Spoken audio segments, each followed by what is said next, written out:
Welcome back to How to Leave a Cult. I am Brooke Walker, and I am sharing my story with you guys on the cult that I grew up in and was a part of for a very long time. The other thing that I mentioned when we were in the first episode is that I also wanted to talk about healing. So I'm excited about that today because that is going to be the base of today's episode. Is we are going to talk about healing, what that looks like, why you should. So we're kind of going to put a pause on the story for this particular episode and just talk about why it's really important for you to pursue healing from any kind of trauma or negative experiences that you have been through in your life. So I don't know if you guys have ever heard this before, but if you ever have been to the circus, and I loved the circus when I was a kid. One of my favorite Disney movies was Dumbo. They have these amazing animals that do all kinds of things, specifically elephants. I always thought the elephants were amazing, these massive beasts, right? So the interesting thing about elephants is that for them to be able to train an elephant, what they do when they're a baby is they put this shackle around their leg. So you'll see this in zoos and stuff. And the reason that they do this is because when a baby elephant's little, they're not nearly as strong as an adult elephant, but they put this shackle around their leg and then they can attach it to a chain. And then an elephant will not know, because when they're a baby, they pull away, they're not strong enough to pull it out of the ground. An adult elephant could pull it out of the ground with no problem, literally none. But because they train them from being babies, they don't know that they have the strength to do it, and they don't try when they're an adult. So baby elephants get trained into not knowing their own strength. When you have grown up in any kind of environment that has been difficult, challenging, traumatic, or there's societal norms of the kind of micro area that you live in, then those things can lend to you not understanding who you are or the strength that you may carry every day. My healing process has specifically been instrumental in the fact that I'm even here doing this with you guys today. I could not have done this if I had not worked so hard to figure out who I was. So when I began to really start pursuing my healing, almost like my life depended on it, because in some ways I felt like there's been a lot of times in my life that my life absolutely depended on it. I kind of began to believe in the fact that, like, when we're a small child, that there's some part of what we're born with that is almost like perfection, and that we go through these experiences, and the most freedom that I've found as an adult is going back to some place of the things that I held and that I had freedom from when I was a little kid. Like, when you're a kid, you don't get obsessed with a lot of the ideas that we have learned over time.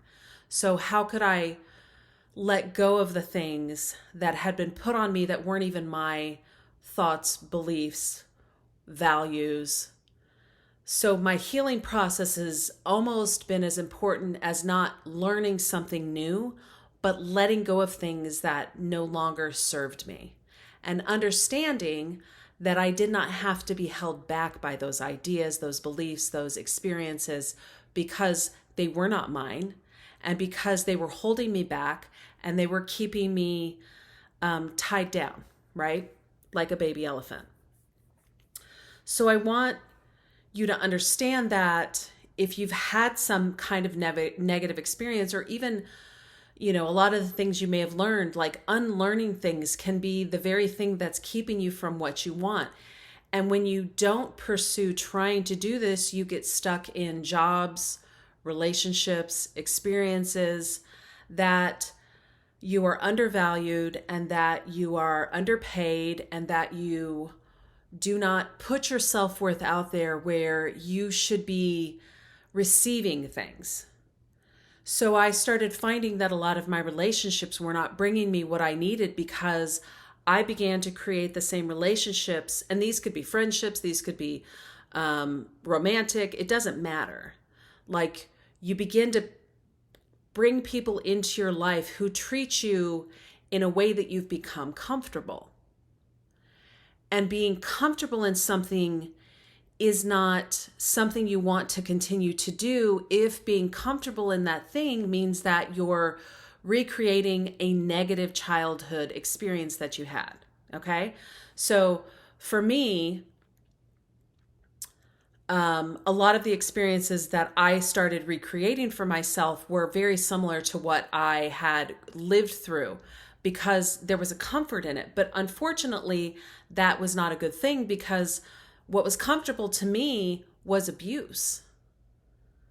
So if abuse is the comfort level and you keep trying to attract people who bring that vibe to you, then you continue to attract abusive relationships. And they don't have to be physically abusive. They can be emotionally abusive. For me, they were mainly emotionally abusive. So there was a lot of times I attracted a lot of people who were heavy drinkers because I was a heavy drinker and because I had been raised in so much heavy drinking. I attracted people who didn't value me because I didn't value myself. You cannot expect somebody to give to you something that you don't recognize that you deserve. It doesn't typically happen that way. Sometimes we do bring people in our lives that we are able to heal together with, but sometimes we bring the opposite. I truly believe that emotionally we are consistently trying to bring things into our lives that are going to help us in our healing process. I really do. But sometimes that means we're recreating the same experience until we learn those lessons that we need to get out of it. And it's not because you deserve it. It's just like having cut yourself and you're not doing anything to, and you keep putting dirt in the wound. It's not going to heal until you do what's needed, and you have to be able to clean it, and you have to be able to tend to it, and you have to be able to do all the things that it's going to take. So healing emotionally means you may have to challenge the beliefs that you were in at the time. And I had to look at myself and be like, well, I can only find jobs that don't pay me very well because I've never felt like anybody really should have ever paid me for anything, because I was taught through my life that I didn't deserve to be paid well because I had been told I had to give everything away, because that's one big problem with churches is you're supposed to give it away. You give it to God and you give it to the people who are there. But if you're in a religiously abusive environment, then that means you're consistently giving everything you do away. Could be the skills that you have, could be that you're just expected to babysit, clean, build, feed for nothing in return. And I mean, I think that there's a value in giving certain things when your cup is running over. And your cup running over means that you've begun to fill your life with a level of abundance. That means that you have so much to give to others. But you can't do that from a consistent deficit. Otherwise, you're not even keeping afloat. And there is no benefit to continuously taking away from what you have to give. It is not some, we're not trying to create some martyr system, okay? And this is something that is fed in churches, but this is not something that happens naturally in nature, just so you know. Like, if you planted a tree in your backyard, if you planted a fruit tree in your backyard right now, that, as long as that tree got everything it needed, sun, good soil, water, that tree is going to be abundant. It is going to have more than enough to give. And every year it's going to be more abundant and more abundant and more abundant. You should be the same. We as people should be exactly the same. That is the way that nature intended. Okay? So, and when you think something different, I want you guys to begin to challenge, where did that thought come from? Why do I think that my life shouldn't be abundant? Giving and receiving are it's like a wave, right? The ocean comes in and it goes out, and it comes in and it goes out. It can't not go back and forth. Your breath, it comes in and it goes out, and it comes in and it goes out. There's this balance that goes back and forth. And so life and the universe and all of this stuff should be this abundant thing that consistently goes in and goes out. Where we got it wrong, and oftentimes when there was a manipulative relationship, you were taught somehow that you hadn't earned the normal basis of human life, which is that you are perfect and you came into this world perfect, and that there should be this natural in and out and abundance that goes around. You were taught, or maybe I shouldn't say you, I was taught that I had to earn these things. I was taught that I had to earn love. I was taught that I had to earn things, earthly things, and like a vehicle that wasn't a piece of shit. That was an earning. Me being able to have normal things in my house, like it was an earning to have nice things. And even having better food was something that I supposedly had to earn. And money had nothing to do with it, because that was something I was supposed to give. I was supposed to tithe. I was supposed to, shell out all this stuff and not have an expectation that it was supposed to come back to me. So as I began to get out of that, or tried to be a single mother for my kids, I had this real inequality of how I saw myself and what I expected people to give me. And then when I created relationships, some of them being friendships, some of them being romantic relationships, I would get into this inequality where I would try to find people that I could consistently fix and save, and that I had to do all these things for, without an expectation that they had to love me back, because I wasn't really worthy of it, because that's what I had grown up feeling, unworthy of it. I urge you to heal so that you can create the relationships and the things in life that you are worthy of having because you were born. Because there are so many beautiful things that you are worthy of. My life has unfolded in this beautiful, gorgeous way that I am so incredibly grateful and thankful for. And it's because of all of the work I've done to heal and let go of those ideas that are not me. Those aren't me. And they probably aren't you. But that inner voice inside of your head, which is really a culmination of all those negative voices that you've heard, is trying to tell you differently. And that's because that's a survival voice.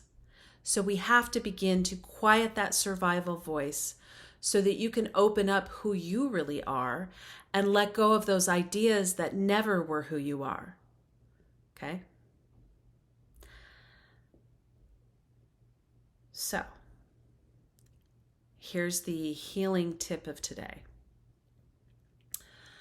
I got into meditation, and it took me a very long time, and it was one of the things that kind of came from when I was going to school in getting my psychology degree. I took a class on healing, the psychological aspects of healing.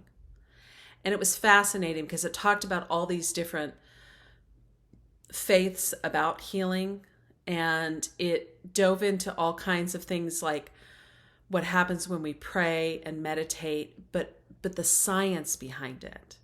And the science behind how our thoughts affect us and physically affect us. And I want you to understand, negative beliefs have a negative effect on the cells in your body. So beginning to question the negative thoughts and beginning to rethink them and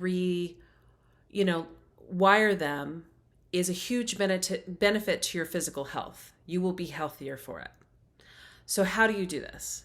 First off, if you have a negative thought that continuously comes back to you, write it down. And then look at how you can rethink it. So an example is, I'm not worthy. Took me a very long time to begin to realize that I was.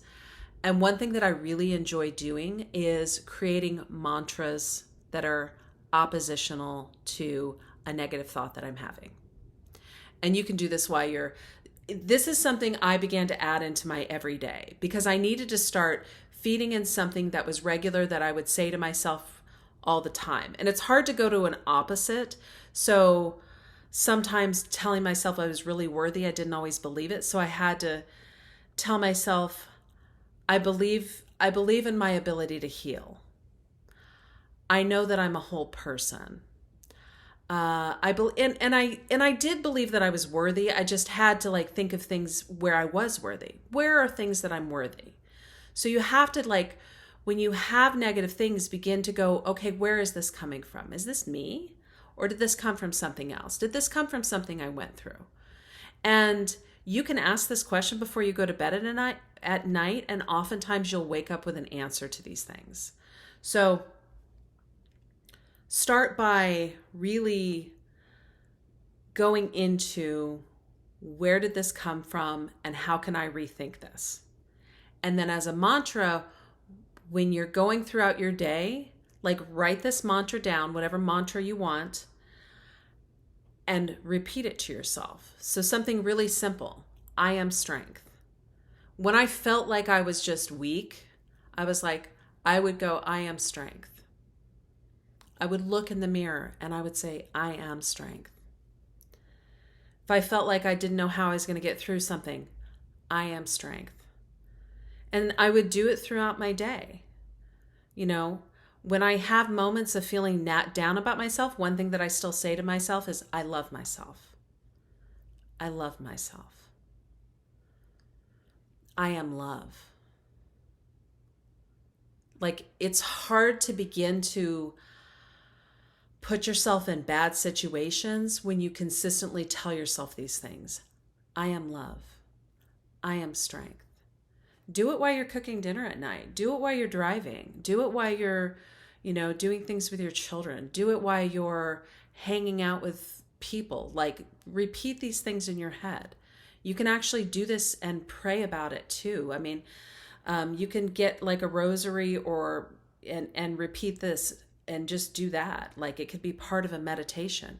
I am strength. I am love. And you can do one, you can make up your own. It doesn't have to be something I give you. It needs to be something that you feel like you can say, and practice it. Do it multiple times throughout the day. Focus on it, think about it, feel it in your heart. When you begin to start to do this and see this, it begins to change who you are. It begins to change how you see yourself, and it begins to change the way that you show up in your life. And you begin to no longer allow those kind of negative relationships, because you're like, wait a minute, I love myself. I don't care if they love me. They don't need to love me because I love me, and that is good enough. You know what I'm saying? That is. If you love yourself, that's good enough. And the handful of other people who are going to love you absolutely for who you are. For the longest time, because I had seen myself so negatively because of all of these things that were put on me, and that began to mold me and mold who I was becoming and had become as an adult, I didn't love who I was because it wasn't authentic. I was petrified to be myself because I was like, well, we don't want to show her to anybody, because if anybody knew who she was, they'd fucking hate her. So let's make sure that we keep that in forever, because gosh damn, that chick, yeah, nobody's going to like her. So we have to make this persona of who we think we should be based on all these things that have been said to us. And then that person, we can let that person out, but also be careful. And what happened with us is I just had all these, numbing techniques, where I was this in between, like who I was, but who I thought I was supposed to be and who I was consistently putting out there. And then, on top of that, smoking, drinking, and I just, I was an emotional wreck most of the time. So I had to begin to learn how to find me. And this is one of the ways that I did it. And this is how you begin to break the chain of something that happened to you when you were really young. Because the beautiful thing is, you're an adult now. You don't need somebody else to heal you. It may not have been your fault, but it is 100% your responsibility to heal yourself. We can all agree that if something like some type of religious abuse happened to you, it was not your fault. But if you are now an adult, it is your responsibility to make it better. You are the only one who has the keys to the kingdom to fix this. And you can. And you don't need anybody to give you permission to do it. And you can do it for yourself, and you can do it for your loved ones, and you can do it for your children and the people that you want in your life. And they will love you more for it. And it may be difficult, but it is so incredibly worth it. So I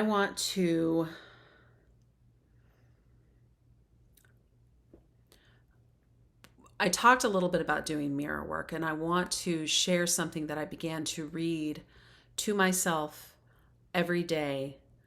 And there were times that I really needed the strength to get out of bed in the morning. As a mother, as everything that I had been through, just like as a human being. It was incredibly difficult for me at many times.